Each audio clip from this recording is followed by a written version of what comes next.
Hello everyone, this is Kunjan Chauhan and welcome to my channel Online Classes for IT Basics। और आज हमारा topic है VLOOKUP function.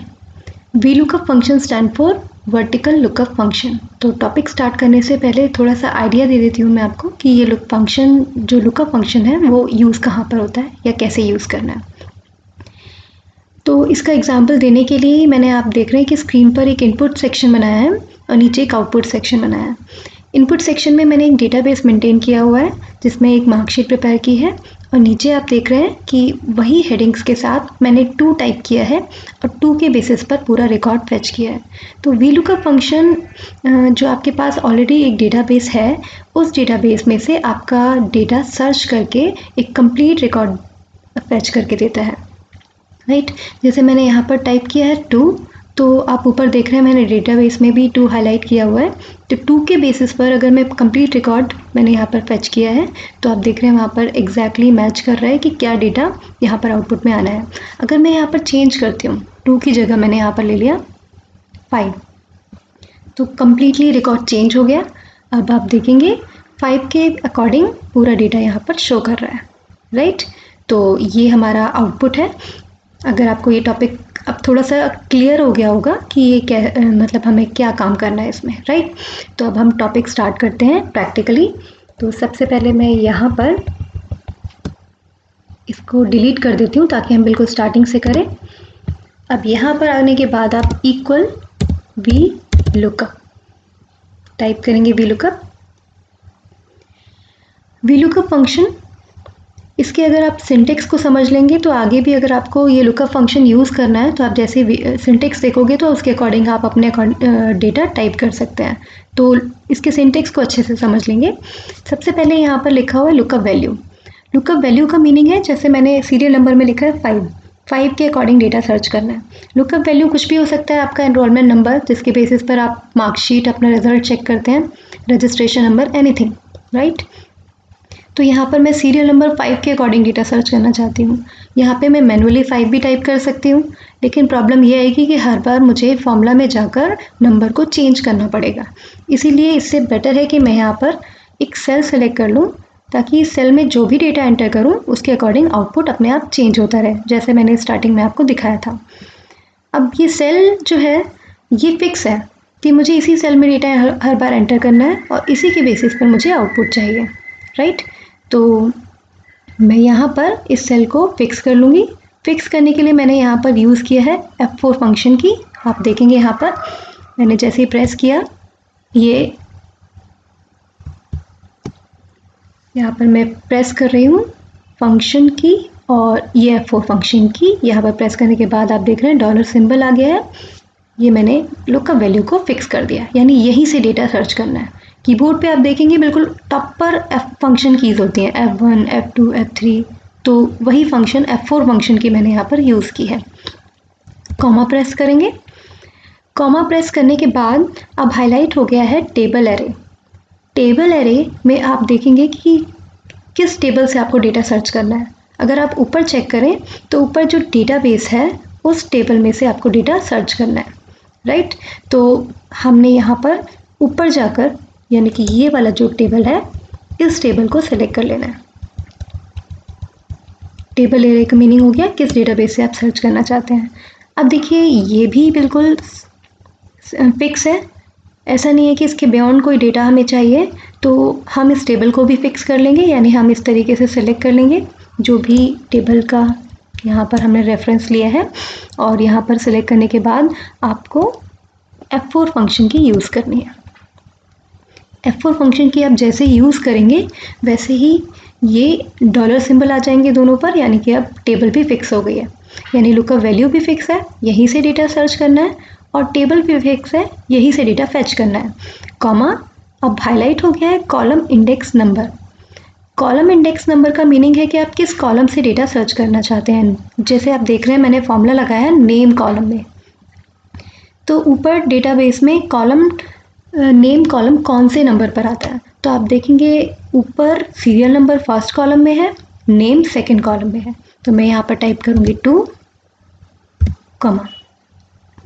जैसे ही मैंने यहाँ पर कॉमा प्रेस किया तो ड्रॉप डाउन में आ गया ट्रू एंड फॉल्स। ट्रू का मीनिंग है अप्रॉक्सीमेट मैच। ये एक्चुअल में जब आप यूज़ करेंगे, मैं इसका एग्जांपल देकर अलग से बताऊंगी एच लुकअप फंक्शन के साथ, तब ज़्यादा क्लियर रहेगा। तो अभी फ़िलहाल मैं फॉल्स यूज़ कर रही हूँ फॉर एग्जैक्ट मैच। इसका रोल मैं आपको बता देती हूँ कि आप सीरियल नंबर आप देखेंगे अगर, तो 5 नंबर या 4 नंबर या जो भी नंबर मैं एंटर कर रही हूँ वो एग्जैक्टली मुझे वही नंबर चाहिए, 5 के बेसिस पर ही पूरा रिकॉर्ड आना चाहिए। तो इसीलिए मैं यहाँ पर यूज़ कर रही हूँ एग्जैक्ट मैच, यानी कि ये 5 है तो पूरे सीरियल नंबर में ये यहाँ पर चेक करें कि 5 ये है, राइट। तो 5 के बेसिस पर ही डेटा चाहिए, इसलिए मैंने यहाँ पर फॉल्स यूज़ किया for exact match. Bracket close. एक बार फिर से हम गो थ्रू लेते हैं। सबसे पहला था लुकअप वैल्यू, यानी ये सेल, जिस सेल में आप जिसके सेल में जो डेटा होगा उसी के बेसिस पर डेटा सर्च करना है। ये आपका हो गया टेबल एरे, ये आपका हो गया कॉलम नंबर, यानी नेम जो है वो सेकंड कॉलम में है, and falls for exact match. उसके बाद एंटर प्रेस करेंगे और ये आप देख रहे हैं 5 के बेसिस पर ई यहाँ पर नेम में सर्च होकर आ गया है, जो यहाँ पर भी है, राइट।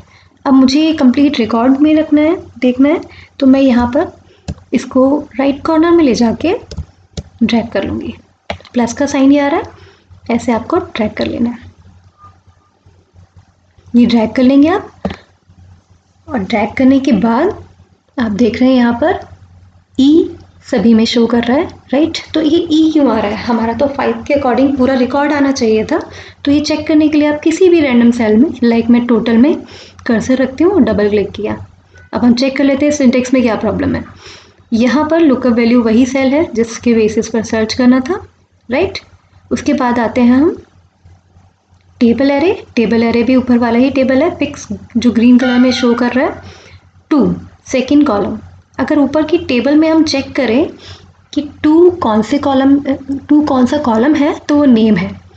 तो प्रॉब्लम हमें समझ में आ गई है कि वो यहाँ पर है कि हर सेल में ई आउटपुट क्यों आ रहा है, क्योंकि ये नेम का ही कॉलम से सर्च कर रहा है। तो 2 फिक्स नहीं करना है, 2 को आपको वेरी कराना है। नंबर 2 आप डालेंगे तो हर बार फॉर्मूले में जाकर आपको एडिट करना पड़ेगा। 7 है तो 7 एंटर करना पड़ेगा, आपको 7 कॉलम का चाहिए। तो इसका कोई फ़ायदा ही नहीं हुआ कि आपको एक बार में फैच करके नहीं दे रहा है, राइट। तो आपको इसके लिए क्या करना है, आपको यहाँ पर आकर बाकी सारा आप डिलीट कर सकते हैं। सबसे पहले आप अगेन उसी कॉलम में आइए जहाँ पर हमने स्टार्टिंग में फंक्शन लगाया था, यानी नेम कॉलम में आते हैं हम। इसके बाद हम यहाँ से आने के बाद 2 हटा देते हैं, क्योंकि प्रॉब्लम 2 में थी, सेकंड कॉलम का डेटा नहीं चाहिए। आपको हर बार वेरी कराना है कि जैसे ही आप ड्रैग करें तो empty1 का डेटा empty1 में आना चाहिए, empty2 का डेटा empty2 में आना चाहिए, राइट। तो यहाँ पर हम कॉलम वेरी कराने के लिए यूज़ करते हैं कॉलम फंक्शन। इसीलिए आप देख रहे हैं मैंने हेडिंग में भी दिया है कि V lookup function with column हम यहाँ पे यूज़ कर रहे हैं। तो कॉलम आपने यहाँ पर फंक्शन लगाया, और अब ये सिंटेक्स दे रहा है रेफरेंस कि कौन से कॉलम का रेफरेंस चाहिए। तो नेम में मुझे ऊपर डेटाबेस में से नेम कॉलम का रेफरेंस चाहिए। तो ऊपर डेटाबेस में आप जाएंगे और वहाँ से जाकर नेम सेलेक्ट कर लेंगे। इस तरीके से मैंने नेम सेलेक्ट कर लिया है। अब आप कॉलम का जो ब्रैकेट है वो क्लोज़ कर देंगे। ब्रैकेट क्लोज करने के बाद आप एंटर प्रेस करेंगे। एंटर प्रेस करने के बाद आप देख रहे हैं यहाँ पर कि 5 का आउटपुट ई आ रहा है, जो पहले भी आ रहा था, राइट। लेकिन अब हम ड्रैग करके चेक करते हैं कि जो पहले प्रॉब्लम आ रही थी, ड्रैग करने के बजाय मैं दूसरे मेथड से यूज़ कर रही हूँ। मैंने शिफ्ट के साथ राइट एरो प्रेस किया है, राइट। शिफ्ट के साथ आप राइट एरो प्रेस करेंगे, और राइट एरो प्रेस करने के बाद आप यहाँ पे शॉर्टकट यूज़ करेंगे Ctrl+R। Ctrl+R शॉर्टकट होता है फॉर्मूला को राइट साइड में पेस्ट कराने का, लेफ़्ट टू राइट। तो आप देख रहे हैं यहाँ पर कंप्लीट रिकॉर्ड फैच करके दे रहे हैं। 5 का E34 अगर आप ऊपर से मैच कराते हैं तो बिल्कुल सेम आ रहा है। यहाँ पे परसेंटेज में मैंने फॉर्मेटिंग अप्लाई नहीं की हुई है, तो मैं ये फॉर्मेटिंग दे देती हूँ 70%। पास P and 3। अगर मैं यहाँ पर 2 लेती हूँ ड्रॉप डाउन लिस्ट से, तो B 34, 23, 17, 12, 69 जो आउटपुट होना चाहिए सेकंड का, वो यहाँ पर शो कर रहा है, राइट। तो यहाँ पर हमने यूज़ किया है V lookup function using column function तो अगर आपको मेरा जो टॉपिक है, जो VLOOKUP फंक्शन है, ये समझ आया हो तो please hit like and please subscribe my channel and thank you so much for watching.